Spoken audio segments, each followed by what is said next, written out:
Hello everyone, চলে এসেছি নতুন একটা ভিডিও নিয়ে। তো এই দেখো, আমরা দুজনে ঘুরতে ঘুরতে আমেরিকার ওয়াচ টাওয়ারে চলে এসেছি।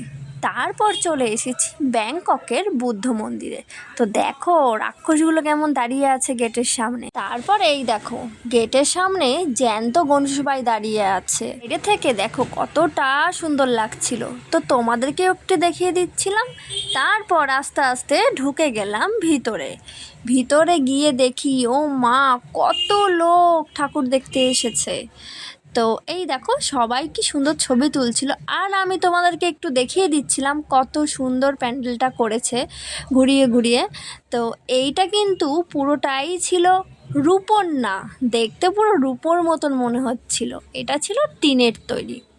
তো গনশু ভাইকে দেখলাম, আমরাও একটু ছবি তুললাম। ছবি তুলে যখন বেরিয়ে যাচ্ছি তখন দেখছি গনশু ভাইয়ের ভোগ আসছে। তো তাই একটু দাঁড়িয়ে দাঁড়িয়ে আমরা দেখছিলাম, বেশ ভালোই লাগছিল। ভিডিওটা কিন্তু আমি তোমাদেরকে দিতে অনেক দেরি করে ফেলেছি, কারণ একটু শরীরটা খারাপের জন্য। তো তারপর ভোগ তো চলে আসলো, আর আমি যখন ভিডিওটা এডিট করছি তখন আমিও গনশু ভাইয়ের ভোগ খাচ্ছি। তো আমরা এখন ভোগ খাই, আর তোমরা চ্যানেলটাকে সাবস্ক্রাইব করো। টাটা।